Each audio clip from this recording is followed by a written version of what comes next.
Praise the Lord. ஹல்லேலூயா, ஹல்லேலூயா. மீண்டுமாய் இந்த ஆராதனைக்கு வந்திருக்கிற உங்கள் ஒவ்வொருவரையும் இயேசுவின் நாமத்தில் வாழ்த்துகிறேன், ஆசீர்வதிக்கின்றேன். இந்த நாளும் தேவன் நம்மள்ட்ட கேட்கிற ஒரு கேள்வி, உங்கள் காணிக்கை எப்படிப்பட்டது? கிறிஸ்தவர்களாய் பிறந்து கிறிஸ்தவராய் வாழ்ந்து வருகிற நம்ம எல்லாருக்கும் இந்த வார்த்தை ரொம்ப அத்துப்படியான வார்த்தை, காணிக்கை. அப்போ நம்மளுடைய வாழ்விலே, கிறிஸ்துவ வாழ்விலே மறக்க முடியாத ஒரு வார்த்தை அப்படின்னு சொன்னால் காணிக்கை. அது எல்லா இடத்துலையுமே அந்த காணிக்கைகளை நாம் செலுத்தி வருகிறோம். ஆலயத்தில் போய் தசமபாகம் செலுத்துகிறோம். அப்புறம் ஒவ்வொரு காணிக்கையாக செலுத்துகிறோம். வீட்டுக்கு யாராவது ஊழியக்காரர் வந்து அவங்களுக்கு என்ன பண்ணுறோம், காணிக்கையை கொடுக்குறோம். அது மாதிரி இந்த காணிக்கைங்கிற வார்த்தை நம்மளோட பிணைந்து காணப்படுகிறது. ஆனால் தேவன் இன்னைக்கு நம்மள்ட்ட கேட்குற ஒரு வார்த்தை, உன் காணிக்கை எப்படிப்பட்டது? அப்படி நம்முடைய காணிக்கையை குறித்து நாம் சிந்திக்க வேண்டும்.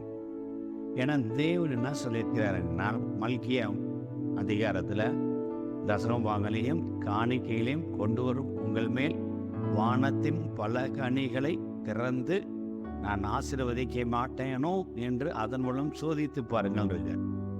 அப்போ நீங்கள் தேவனுக்கென்று ஒரு காணிக்கையை நீங்கள் செலுத்தும் பொழுது தேவன் அதன் மூலமாக உங்களை ஆசீர்வதிக்கிறார். அந்த ஒரு நம்பிக்கையில் தான் இன்றைக்கி கிறிஸ்தவர்கள் நிறைய காணிக்கையை கொடுக்கறது ஒரு காரணமாக தான். ஆனால் சில பேர் என்ன நினச்சிட்டாங்கன்னா, காணிக்கை கொடுத்தா போதும், கர்த்தர் அந்த காரியத்தை செஞ்சிருவார். அதாவது டோல் பிளாசாவில் கார் போகுது, வண்டிக்கு அந்த பணத்தை கொடுத்துட்டா அந்த கேட்டு திறந்துடும், நம்ம போயிட்டே இருக்கலாம். அப்படி என்று கிறிஸ்தவர்களை நிறைய பேர் நினைத்து கொண்டு இருக்கிறனால தான் அவருடைய வாழ்விலே ஒரு ஆசீர்வாதத்தை அவர்கள் காணாமல் இருக்கிறார். எந்த ஊழியமாக இருந்தாலும் பணத்தை அமைச்சிடுறது, வீட்டில் ஏதோ ஒரு தேவையோ ஒரு பிரச்சனை இருந்தால் உடனே ஊழியக்காரருக்கு பணத்தை கொடுத்து எனக்கு ஜெபம் பண்ணிக்கங்கிறது, வீட்டுக்கு வந்த ஊழியக்காரருக்கு கையில் காசை கொடுத்துரு, ஏதோ ஒரு வகையில் நம்ம காசு கொடுத்துட்டோம் அப்போ அது நமக்கு நடக்கும் அப்படிங்கிற மாதிரி ஒரு கான்செப்டில் போயிட்டனால தான் தேவன் இன்னைக்கு கேட்குறாரு, உங்கள் காணிக்கை எப்படிப்பட்டது? அப்போ நம்மளுடைய காணிக்கையை தேவன் இன்னைக்கு என்ன பண்ணுறாரு, அலசுகிறார். இயேசுநாதர் ஊழியம் செய்து கொண்டிருக்கும் பொழுது ஒரு ஆலயத்தில் உட்கார்ந்து இருக்கிறார். அங்கே ஒரு பெண்ணானவள் 2 காசுகளை போடுகிறார். ஆனால் அங்கே வந்த பணக்காரங்க அத்தனை பேரும் நிறைய போடுறாங்க. ஆனால் அந்த ஏழை விதவை 2 காசுகளை போடும் பொழுது தேவன் சொல்கிறார், இவங்க எல்லாத்துலேயும் இதில் அதிகமாக போட்டா அப்படின்னு சொல்லுகிறார். ரொம்ப தேவன் காணிக்கையும் பார்க்கிறார், அந்த காணிக்கைக்கு பின்னாடி இருக்கக்கூடிய காரணத்தையும் அவர் பார்க்கிறார். காரியத்தை அவர் ஆராய்கிற தேவனாக இருக்கிறார். என்ன நோக்கத்துக்காய் நீங்கள் காணிக்கை தருகிறீங்க அப்படிங்கிறதை தேவன் அறிகிறார். எப்படி நீங்கள் காணிக்கை தருகிறீங்க அப்படிங்கிறதை தேவன் அறிகிறார். எதனால் நீங்கள் காணிக்கை தருகிறீர்கள் என்பதையும் தேவன் அறிகிறார். இன்னைக்கு நம்மளுடைய காணிக்கை குறித்து நாம் தெளிவாய் சிந்திக்க வேண்டும் என்று தேவன் விரும்புகிறார். காணிக்கை அப்படின்னு சொன்னால் நிறைய ஏரியாவில் தேவன் கொண்டு போவார்னு பார்த்தேன்.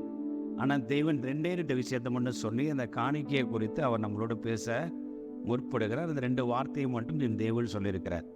ஒன்று, உங்களுடைய காணிக்கை ஆபேலுடைய காணிக்கையை போல் இருக்கிறதா அல்லது காயினுடைய காணிக்கை போல் இருக்கிறதா? 2 பேருமே கர்த்தருக்கு காணிக்கை செலுத்துகிறாங்க. ஆபேலும் காணிக்கையை கர்த்தருக்கு செலுத்துகிறார், காயினும் கர்த்தருக்கு காணிக்கையை செலுத்துகிறார். ஆனால் எந்த காணிக்கையை கர்த்தர் அங்கீகரித்தார்? அப்பொழுது நம்முடைய காணிக்கை ஆபேலின் காணிக்கை போல் இருக்கிறதா அல்லது காயின் காணிக்கை போல் இருக்கிறதா? இதை குறித்து தான் சிந்திக்க போகிறோம். ஆதியாகம புஸ்தகம் 4வது அதிகாரம் 3வது வசனம், காயின் நிலத்தின் கனிகளை கர்த்தருக்கு கொண்டு வந்தான். காயின் நிலத்தின் கனிகளை கர்த்தருக்கு கொண்டு வந்தான். ஆதியாகம புஸ்தகம் 4வது அதிகாரம் 4வது வசனம், ஆபேலும் தன் மந்தையின் தலையீற்றுகளிலும் அவைகளில் கொழுமையானவைகளிலும் சிலவற்றை கொண்டு வந்தான். நம்ம 2 பேசேஜுக்கும் வித்தியாசத்தை நீங்கள் அறிந்து கொள்ள வேண்டும் என்று கர்த்தர் விரும்புகிறார். காயின் நிலத்தின் பலனான அல்லது நிலத்தில் விழுந்த கனிகளை கர்த்தருக்கு கொண்டு வந்தான். ஒரு சின்ன ஸ்டேட்மெண்ட், காலையில் சூரியன் உதித்தது அப்படிங்கிற மாதிரி ஒரு சின்ன ஸ்டேட்மெண்ட் வந்துருக்கு. காயின் நிலத்தின் கனிகளை கர்த்தருக்கு கொண்டு வந்தான். இந்த இடத்துல கர்த்தர் கேட்கல, எனக்கு காணிக்கை கொடுங்கன்னு சொல்லி கர்த்தர் கேட்கல. ஆனால் இவர்கள் காணிக்கை கொடுக்கிறார்கள். ஆனால் ஆபேல் என்ன பண்ணுறான்? ஆபேலும் தன் மந்தைகளின் தலையீற்றுகளிலும், அப்போ ஆட்டு மந்தையில் இருக்கக்கூடிய தலையீற்றுனா முதல் போட்ட குட்டி, முதல் குட்டி, அந்த தலையீற்றுகளிலும் கொழுமை. அப்போ தலையீற்றுகள்னாவே ஒரு ஸ்பெஷல், அந்த தலையீற்றுகளில் கொழுமையான, அப்போ அதுலேயும் ஒரு ஸ்பெஷல், அந்த ஸ்பெஷலில் சிலவற்றை கொண்டு வந்தான். அப்போ சிலவற்றைனா ஒன்று கொண்டு வரல, கொஞ்சம் நிறையவே கொண்டு வந்திருக்கிறான். அப்போ கர்த்தருக்கு என்று காணிக்கை கொடுக்கும் பொழுது ஸ்பெஷலையும் ஸ்பெஷலாக, சிறப்புலையும் சிறப்பானது ஒன்றை தேர்ந்தெடுக்கிறார் ஆபேல். ஆனால் காயினும் தன்னம் இருந்ததை கொண்டு வருகிறார். ரெண்டுக்கு தான் வித்தியாசம். ஆனால் சண்டே கிளாஸில் என்ன சொல்லியிருப்பாங்கன்னா, காயின் வந்து ஓட்ட தக்காளி, அழுவி போன தக்காளி, பூச்சி அரிச்ச கத்திரிக்காய் இதெல்லாம் கொண்டு வந்தார் அப்படின்னு சொல்லி உங்களுக்கு சொல்லி கொடுத்துருப்பாங்க. இல்லை, வேதம் அப்படி சொல்லலை. அவன் நிலத்தின் கனிகளை கொண்டு வந்து கொடுக்குறாரு, அவ்வளோதான். அவருடைய கான்செப்டில் தான். தோட்டத்துக்கு போனார், 2 மிளகா போக்குனாரு, கொண்டு வந்து கொடுக்குறாரு. தோட்டத்துக்கு போனார், 4 தக்காளி தூக்கிட்டு வந்து கொடுக்குறாரு. தோட்டத்துக்கு போனார், 4 கேரட்டை கொண்டு வந்து கொடுக்குறாரு. இதான் அவர் செய்கிறார். ஆனால் ஆபேல் என்ன செய்கிறாரு? தன்னுடைய மந்தையில் எதெல்லாம் குட்டி போட்டிருக்கு, ஃபஸ்ட்டு குட்டி எதெல்லாமோ அதை செலக்ட் பண்ணுறாரு. அப்போ முதலாக குட்டி எதிரிக்கல, ஒரு ஆடு இருக்குன்னு, ஒரு 50 ஆடு வச்சுருக்கிறேன்னு, அந்த 50 ஆடில் 20 ஆடு குட்டி போட்டுருக்குறீங்க. அதில் ஃபஸ்ட்டு குட்டி, முதல் குட்டியாக இருக்கும் இல்லையா, அதில் ஒரு 10 குட்டி இருக்கும். அந்த 10 குட்டி எடுக்கிறார். அதுலேயும் நல்லா கொழுமையாக புஷ்டியாக நல்லா கொழுன்னு இருக்கிறதுல அதில் செலக்ட் பண்ணுறார். அதுலேருந்து கொண்டு வர்றார் தேவனு. அப்போ கர்த்தருக்கென்று காணிக்கையை கொடுக்கும் பொழுது அவர் எப்படிப்பட்ட காணிக்கையை கொடுக்கிறாரான்னு இந்த பெஸ்டான காணிக்கையை கொடுக்க விரும்புகிறார். ஒரு ராஜாவுக்கு கொடுக்கும் பொழுது எப்படி கொடுப்போம்? நம்ம ராஜாவோடுக்கு கொடுக்கிறதை காட்டிலும் அதிகமான மதிப்பும் மரியாதையும் கனமும் உடைய கர்த்தருக்கு காணிக்கை படைக்கும் பொழுது அவர் எப்படிப்பட்ட ஒரு மனநிலை படைக்கிறார் என்று சொன்னால், அவர் செலக்ட் பண்ணுறார், இந்த காணிக்கை இவ்வளோ பெஸ்ட்டாக இருக்கணும் அப்படிங்கிறார். ஆனால் காயின் இப்படி கிடையாது, இருக்கிறத கொடுக்குறோம், அவ்வளோதான். இந்த மனநிலையை தான் தேவன் பார்க்கிறார். அப்போ தேவனுக்கு கொடுக்கும் பொழுது அவங்க அதுக்குண்டான தயாரிப்பில் இருக்கிறாங்களா? இது தேவனுக்கு என்று போகிறது. இப்போ ராஜாவுக்குன்னு ஒரு சாப்பாடு போகுதுன்னு வைங்களேன். ஒரு ராஜாவுக்கு ஒரு சாப்பாடு போகுது, அந்த படை வீரனுக்கு ஒரு சாப்பாடு போகுதுன்னா 2 சாப்பாடுக்கு என்ன வித்தியாசம் இருக்குன்னு பாருங்க. ராஜாவோட சாப்பாடு அவ்வளோ பெஸ்ட்டாக இருக்கும். அதே இவனுடைய சாப்பாடு ஒரே சமயக்காரன் தான் செய்வான். ஆனால் ராஜாவுக்குன்னு செய்யும் பொழுது அவனால் இருக்கிறதுல எல்லாம் பெஸ்ட்டாக, ஓட்ட தக்காளியை பயன்படுத்த மாட்டான், கொஞ்சம் பாதியாக போன கேரட்டை பயன்படுத்த மாட்டான். எல்லாம் ஹைப்ரிடாக இருக்கும், எல்லாம் நல்ல விளைச்சலானதாக இருக்கும்.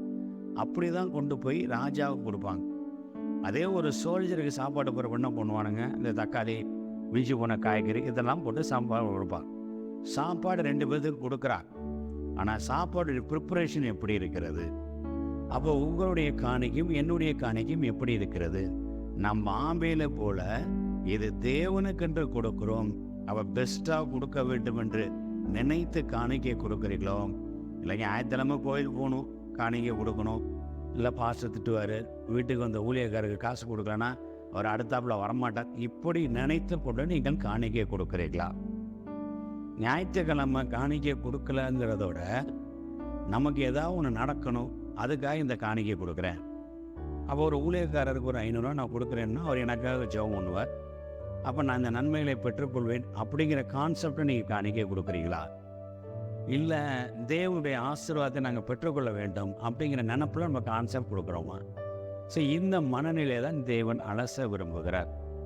அப்போ நம் காணிக்கை கொடுக்கும் பொழுது கர்த்தருக்கென்று கொடுக்கிறோம் அப்படிங்கிற எண்ணத்தை நாம் முதலிலே மனதிலே வைத்து கொள்ள வேண்டும்.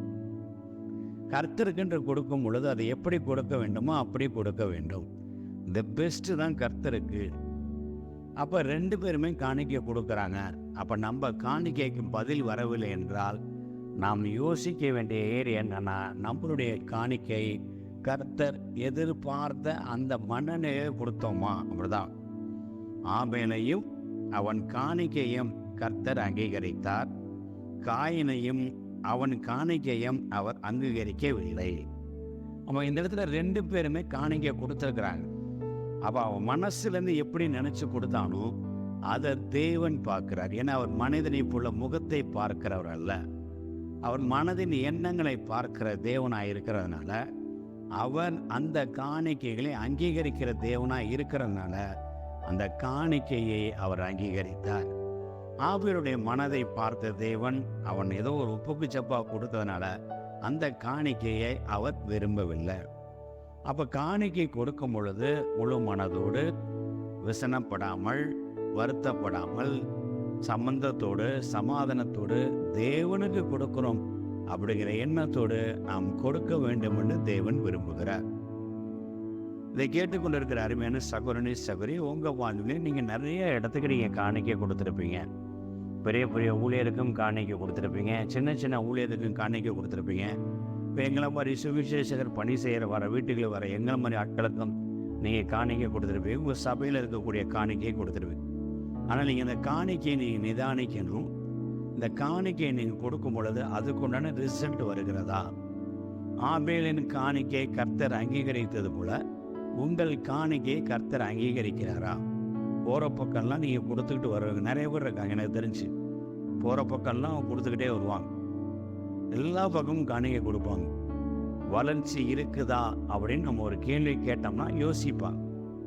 அப்போ நம்மளுடைய மனசுலேருந்து நாம் என்ன நினைக்க வேண்டும் என்று சொன்னால், இது கர்த்தருக்காக நாங்கள் கொடுக்கிறோம், அந்த ஊழியக்காரனுக்காக நாங்கள் கொடுக்கவில்லை, எங்கள் வீட்டுக்கு வந்து ஜெபம் பண்ண அந்த சகோதரனுக்கு நாங்கள் கொடுக்கவில்லை, தேவனுடைய ஊழியக்காரர்கள், அப்போ தேவனை நாங்கள் கனப்படுத்துகிறோம் அப்படின்னு சொல்லி நீங்கள் அந்த காணிக்கையை கொடுக்குறீர்களா?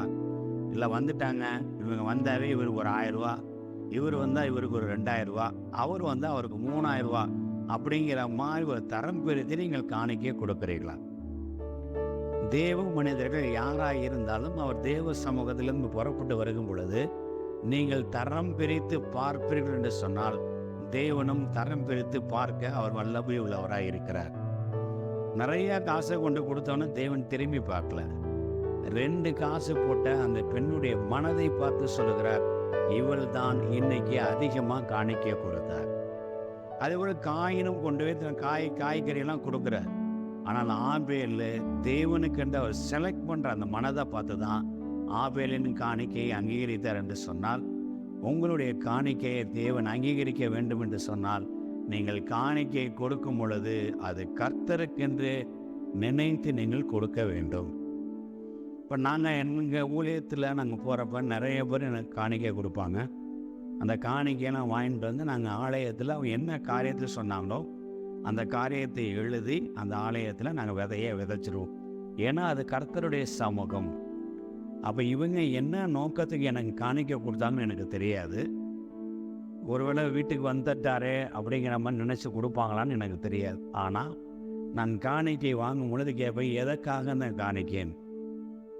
அப்போ அந்த காணிக்கையை சொல்லும் பொழுது அதை கர்த்தருடைய சமூகத்தில் போய் நின்று அந்த காணிக்கையை போடுகிறதுக்கு முன்பானே ஜெபம் பண்ணி, ஆண்டவரே அவர்கள் கொடுத்துருக்குறாங்க, அதை நான் அவங்க சமூகத்தில் கொண்டு வந்து விதைக்கிறேன், அதை அவங்களுக்கு நன்மையாய் மாற்றி தாருங்க அப்படின்னு சொல்லி விதைத்துட்டு நாங்கள் அந்த காணிக்கையை ஆலயத்தில் விதைக்கிறோம். அப்படி விதைத்துட்டு வரும் பொழுது அவர்கள் அந்த அறுவடையை அறுத்து கொள்ளும் பொழுது எங்களுக்கு தெரியுது தேவன் அந்த காணிக்கையை அங்கீகரித்திருக்கிறார். சிலருடைய காணிக்கைகள் அங்கீகரிக்கப்படாமல் இருக்கிறத நாங்களே பார்த்துருக்குறோம். அவர்கள் சொல்லியிருப்பாங்க, நாங்கள் போய் அதை விதைச்சிருப்போம், ஆனால் அந்த காணிக்கை அங்கீகரிக்கப்படாமல் இருக்குது என்று சொன்னால் அவர்கள் கொடுத்த மனநிலையை தேவன் பார்த்து கொண்டிருக்கிறார். ஒரு சகோதரர் வீடு வாங்கிறதுக்காக ரொம்ப பிரயாசப்பட்டு கொண்டிருந்தார். அவருக்காக நாங்கள் ஜெபம் பண்ணுறதுக்காக அவர் இல்லத்துக்கு கடந்து போயிட்டு இருக்கும் பொழுது அப்போ நான் பேசி கொண்டு போய் சொன்னேன், நான் ஒரு பெரிய காரியத்தை நீங்கள் செய்கிறீங்க, ஒரு பெரிய காரியத்துக்கு உடனே பெரிய விதையை நீங்கள் போட்டால் தானே உணவும். அப்போ தேவ சமூகத்தில் நீங்கள் எங்கே போய் காணிக்கை செலுத்த நினைக்கிறீங்களோ அங்கே போய் நீங்கள் தேவ சமூகத்தில் அந்த காணிக்கையை நீங்கள் செலுத்துங்க அப்படின்னு சொல்லிட்டு நான் வந்துட்டேன். அவர் உடனே எப்பொழுதும் போல் காணிக்கை கொடுக்குற மாதிரி எனக்கு கவரில் காணிக்கை கொடுத்தேன். நான் வீட்டுக்கு வந்து பார்த்தேன், அதில் ஒரு பெரிய அமௌண்ட்டு ஒரு 5000 அதில் இருந்துச்சு. எனக்கு என்ன பண்ணுறதுன்னு தெரியல, என்ன இவ்வளோ பணம் கொடுத்துருக்குறாரு. திருப்பி அவர் வீட்டுக்கு போய்ட்டு, பிரதர் நீங்கள் கவர் எதை மாற்றி கொடுத்துட்டீங்களா அப்படின்னு. இல்லை பிரதர், நான் வந்து முழு மனசாக தான் கொடுக்குறேன் அப்படின்னு சொல்லி என்கிட்ட இருந்ததில் இதுதான், ஏடிஎம்மில் இருந்துச்சு, எடுத்து வந்து கொடுக்குறேன், நீங்கள் என்ன செய்யணுமோ அதை செய்யுங்க. அப்போ அவருக்காக அந்த ஞாயிற்றுக்கிழமை போய் தேவ சமூகத்தில் உட்கார்ந்து, கர்த்தாவே, அவர் வீடு வாங்குவதற்கு தேவையான பணத்துக்காக இந்த காணிக்கை நாங்கள் விதைக்கிறோம், அந்த பணத்தை நீங்கள் சந்திங்க அப்படின்னு சொல்லி விதைச்சிட்டு வரப்போ, அவர் சரியாக 3 நாள் கழிச்சு புதன்கிழமை காலையில் எனக்கு ஃபோன் பண்ணுறாரு. பிரதர், என்கிட்ட பணமே இல்லை, வீடு இன்றைக்கி நான் பணம் செட்டில் பண்ணணும்னு சொல்லி உட்காந்துருந்தேன். காலைல 10 மணிலேருந்து எனக்கு 12:30 மணிக்கு நான் பணம் அவங்களுக்கு கொடுக்கணும். 10 மணிலேருந்து 12:30 மணி வரைக்கும் எனக்கு 2 லட்சமாக என் அக்கௌண்ட்டில் க்ரெடிட் ஆகிட்டே இருக்குது. யார்கிட்டெல்லாம் நான் சொல்லி வச்சேனோ அவங்கெல்லாம் சரியாக அந்த நேரத்தில் வட்டிக்கு இல்லாமல் கைமாந்தா கரெக்டாக க்ரெடிட் பண்ணி கொடுத்து அனுப்ப, நான் எதிர்பார்த்த தொகைக்கு மேலே என் அக்கௌண்ட்டில் வந்துருச்சு அப்படின்னு சொன்னார். அப்போ அவர் காணிக்கையை கொடுக்கும் பொழுது அவர் என்ன நினைத்து கொடுத்தார் என்று சொன்னால், தேவனுக்கு கொடுப்பதாக நினைத்து அவர் கொடுத்ததுனால அவருடைய காணிக்கையை கர்த்தர் அங்கீகரித்திருக்கிறார் என்று நான் இதை நம்பிக்கொண்டேன். இதனால் நீங்கள் கொடுக்குற காணிக்கை சரியில்லை, நான் வாங்கின காணிக்கை சரியில்லைன்னு சொல்ல, உங்களுடைய எண்ணங்கள் 5 ரூபா கொடுத்தாலும் 10 ரூபா கொடுத்தாலும் கர்த்தருக்கென்று கொடுக்க பழகி கொள்ளுங்க. நம்ம வீட்டுக்கு வந்துட்டாங்களே அப்படின்னு வேறு வழியிலேயே அப்படின்னு சொல்லி நீங்கள் யாருக்கும் காணிக்கை கொடுக்காதீங்க. உங்கள்கிட்ட பணம் இல்லையா, பிரைஸ்தான் வருதுன்னு சொல்லி அவர் அனுப்பிடுங்க. அதனால் அந்த ஊழியர்கள் கோச்சு கொள்ள மாட்டார்கள். அப்படி கோய்த்து கொண்டார் என்று சொன்னால் அவர்கள் ஊழியர்களே கிடையாது. ஏன்னா ஊழியக்காரர் போஷிப்பது தேவனுடைய கடமை.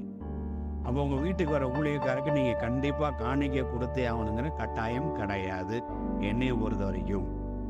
அப்போ நீங்கள் ஊழியத்தில் கொடுக்க வேண்டும் என்று நினைக்கும் பொழுது தேவன் என்ன சொல்லுகிறாரோ அதன்படி நீங்கள் செய்யுங்க. ஸோ தேவன் சொல்லுகிறபடி தேவனுக்கென்று நீங்கள் செலுத்துகிறத முழு மனசாக நீங்கள் செலுத்தும் பொழுது ஆபேலின் காணிக்கையை அங்கீகரித்த அதே தேவன் உங்கள் காணிக்கையும் அங்கீகரிப்பார். உங்கள் காணிக்கையை அங்கீகரித்தார் என்று சொன்னால் வானத்தை திறந்து, வானத்தின் பலகணிகளை திறந்து நீங்கள் இடம் கொள்ளாமல் போகும் மட்டும் ஆசீர்வாதத்தை வருஷிக்க பண்ணுவார். அப்போ தேவனுக்கென்று நீங்கள் கொடுக்கும் பொழுது அவர் உங்களுக்கு திருப்பி கொடுப்பார். அமைக்கி குலுக்கி நன்றாய் அளந்து சரிந்து விழும்படி உங்கள் மடியில் போடுவார். அப்போ காணிக்கை நீங்கள் உங்கள் ஆலயத்தில் கொடுக்கும் பொழுதோ, இல்லை வேறு எங்கேயாவது ஒரு இடத்துல கொடுக்கும் பொழுதோ, இல்லை ஏதேனும் ஒரு ஊழியக்காரருக்கு கொடுக்கும் பொழுதோ, உங்களுடைய மனது தேவனுக்கென்று கொடுக்குறோங்கிற எண்ணத்தோடு நீங்கள் கொடுக்க வேண்டும். 5 ரூபாயாக இருந்தாலும் சரி, 50 ரூபாயாக இருந்தாலும் சரி, 100 ரூபாயாக இருந்தாலும் சரி, தேவனுக்கு பணத்தோட மதிப்பு முக்கியமல்ல, உங்களுடைய மனதின் மதிப்பை அவர் முக்கியமாய் கருதுகிறார். அப்போ உங்கள் மனசுலேருந்து நீங்கள் எப்படி நினைக்கிறீங்க? குசு குசுன்னு வீட்டில் உட்காந்து பேசிக்கிட்டு ஊழியக்காரரை வெளியே உட்கார வச்சுட்டு வீட்டில் போய் குசு குசுன்னு பேசிட்டு அங்கேருந்து ஒரு எடுத்துகிட்டு வரீங்களா? இல்லை ஆலயத்தில் வந்து காணிக்கும் போது பழைய நோட்டு, கிழிஞ்ச நோட்டு, ஒட்டி இருக்க நோட்டு, அழுக்கான நோட்டு, கசங்கின நோட்டு, இதை கொண்டு காணிக்கையை போடுகிறீர்களா? ஸோ நீங்கள் ஆலயத்தில் காணிக்கை போடும் பொழுது உங்களை நீங்கள் நிதானித்து கொள்ளுங்க. அந்த ஆலயத்தில் போடுகிற காணிக்கை கர்த்தருக்கென்று நீங்கள் படைக்கிற காணிக்கை. அப்போ ஒருத்தருக்கு நீங்கள் பணம் கொடுக்கும் பொழுது அழுக்கு நோட்டும், கிழிஞ்ச நோட்டும், கசக்கின நோட்டும், டேப்பு ஒட்டின நோட்டோ நீங்கள் கொடுத்தா அவர் வாங்கி கொள்வாரா? சாதாரண மனிதனே வாங்காத அந்த பணங்களை கர்த்தருடைய ஊழியத்திலே, கர்த்தருடைய ஆலயத்தில் நீங்கள் போடும் பொழுது அது காயினுடைய காணிக்கையாக தான் கருதப்படும் முடிய ஆபேலின் காணிக்கையாய் கருதப்படாது. அப்போ இந்த பெஸ்ட் அப்படிங்கிறத தேவன் எதிர்பார்க்கிறார் என்று சொன்னால் உங்கள் மனதில் பெஸ்ட்டாக இருக்க வேண்டும், உங்கள் காணிக்கையும் பெஸ்ட்டாக இருக்க வேண்டும். அப்படி இருக்கும் பொழுது தான் தேவன் அந்த காணிக்கையை அங்கீகரிப்பார். திருப்பி திருப்பி சொல்கிறேன், உங்களுடைய காணிக்கை என்பது பணத்தின் மதிப்பில் அல்ல, உங்கள் குணத்தின் மதிப்பில் இருக்கிறது, உங்கள் எண்ணத்தின் மதிப்பில் இருக்கிறது. நீங்கள் தேவனுக்கு எதை கொடுத்தாலும் தேவனுக்கென்று கொடுக்கிறோம் என்கிற எண்ணத்தோடு நீங்கள் கொடுக்கும் பொழுது ஆபேலின் காணிக்கையை அங்கீகரித்த தேவன் உங்கள் காணிக்கையும் அங்கீகரிப்பார். எங்களை நேசிக்கிற அன்பின் பரலோக பிதாவே, இத்தனை நாட்கள் எங்கள் வாழ்விலே நாங்கள் எத்தனையோ இடங்களில் காணிக்கையை நாங்கள் செலுத்தியிருக்கிறோமப்பா. ஆனால் அந்த காணிக்கையெல்லாம் உங்களுடைய சமூகத்திலே அங்கீகரிக்கப்பட்டதா என்பதை நாங்கள் அறியாமல், அந்த காணிக்கைகளுக்கு உண்டான ரிசல்ட் எங்கள் வாழ்க்கையிலே வந்ததா என்பதை நாங்கள் சோதித்து பார்க்காமல் ஆபேலுடைய காணிக்கையாக செலுத்துவதாக நினைத்து கொண்டு பல நேரங்கள் நாங்கள் காயினுடைய காணிக்கையை செலுத்தி கொண்டு வந்ததை இந்த நாளிலும் எங்களுக்கு படம் பிடித்து காட்டியிருக்கிறீர்.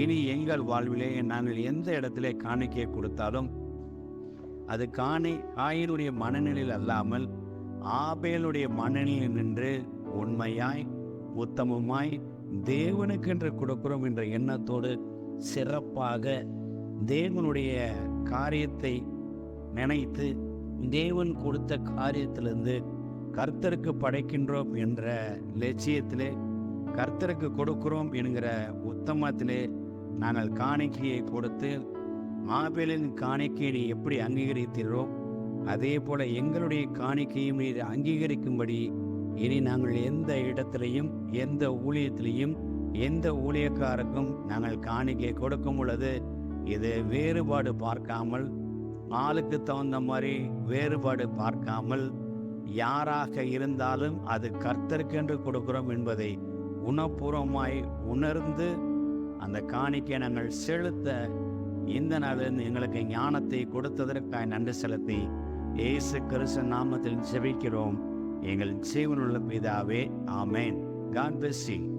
ஆபிரகாமை ஆசீர்வதித்த தேவன், ஈசாக்கை ஆசீர்வதித்த தேவன், யாக்கோபை ஆசீர்வதித்த தேவன் உங்களையும் ஆசீர்வதித்து பெருகச் செய்வாராக. ஆமேன்.